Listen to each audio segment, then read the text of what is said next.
창세기 5장에는 아담의 계보가 나옵니다. 그 계보는 장자의 계보인지 믿음의 계보인지 알고 싶습니다.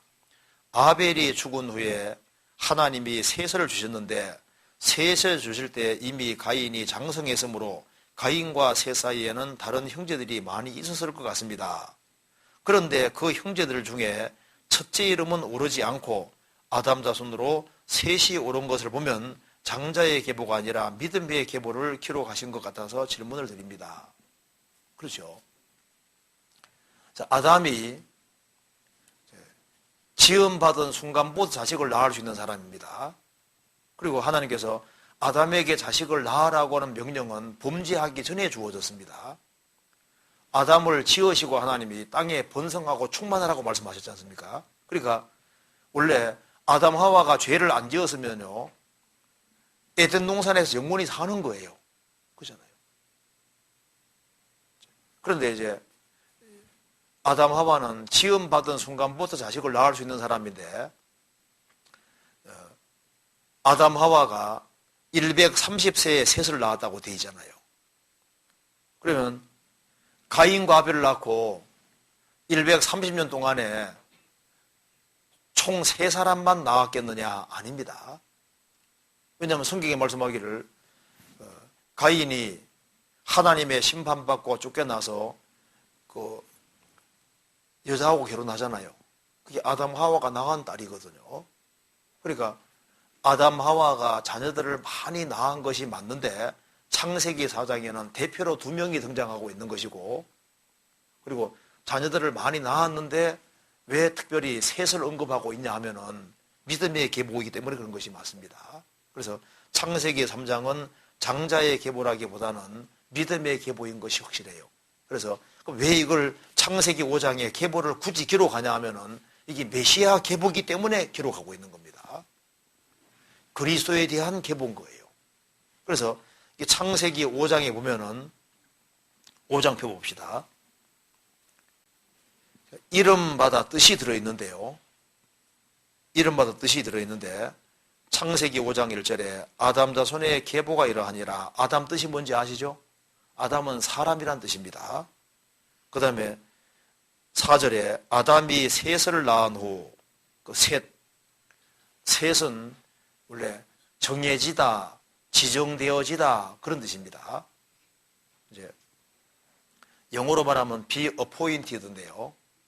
이제 지정되어지다, 정해지다, 지정되어지다, 결정되어지다 뭐 이제 그런 뜻으로 이렇게 보통 쓰이고 있습니다. 원래 원어 뜻이 그렇습니다. 그 다음에 이제 9절에 에노스가 나오는데 에노스는 죽을 수밖에 없는, 연약한 죽을 수밖에 없는 그런 뜻입니다.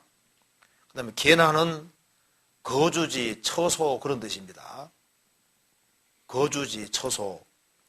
그 다음에 이제 13절에 마할랄렐은 마할랄렐은 축복을 받으신 하나님 그런 뜻입니다. 축복을 받으신 하나님. 그 다음에 이제 15절에 야렛은 내려가다 그런 뜻이거든요. 내려가다. 그 다음에 19절에 에녹은 가르치다, 교육하다 그런 뜻입니다. 교육이라는 뜻, 교육. 가르치고 교육한다 그런 뜻이고. 그 다음에 이제 21절에 무두셀라는 그가 죽으면 무엇이 온다 그런 뜻입니다. 그의 죽음이 무엇을 가져온다 그런 뜻입니다. 그 다음에 26절에 라멕은 포로, 노예, 강한 자에게 결박당하는 포로, 노예 그런 뜻입니다. 그 다음에 29절에 노아는 밑에 나온 대로 안위, 위로 그런 뜻입니다. 구원, 안위, 위로 그런 뜻이니까 이것을 이제 문장으로 써보면은 신비한 문장이 나오게 되는데, 사람은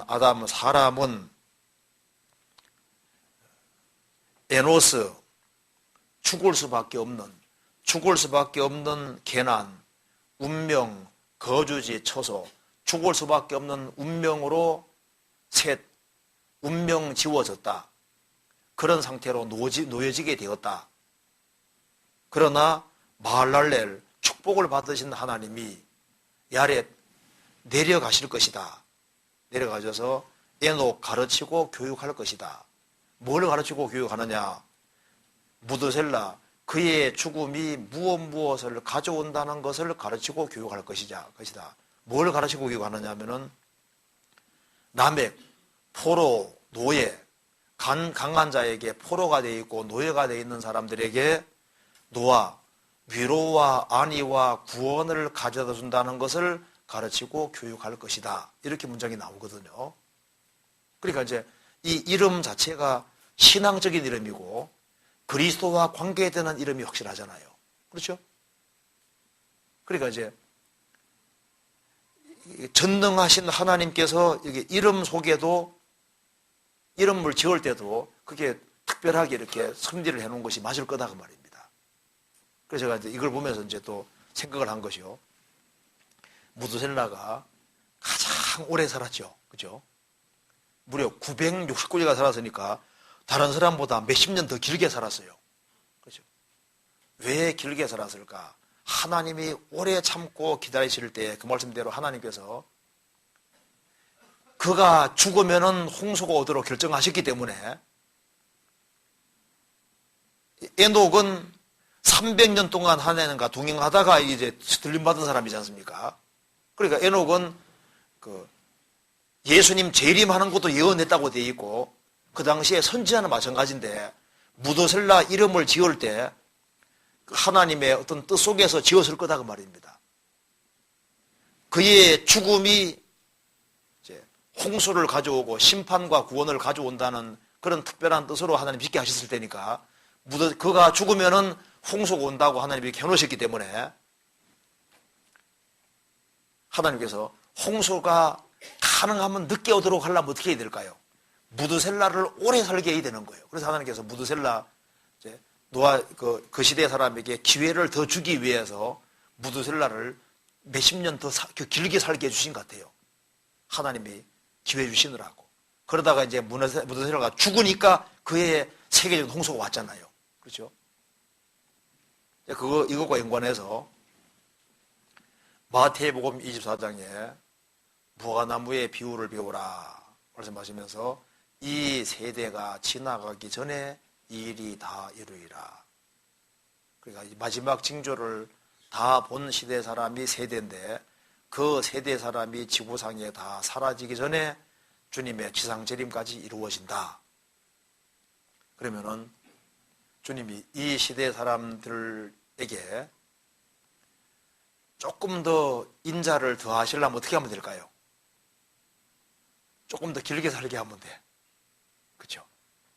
무드셀라 좀 더 길게 살게 한 것처럼. 그래서 우리 시대에 이렇게 수명이 조금 연장돼 가고 우리 한 세대 전과 다르게 좀 더 노인도 훨씬 더 많고 좀 더 시간 좀 건강도 더 좋고 그리고 이제 약품도 많이 개발되고 이렇게 해가지고 조금 길게 살잖아요.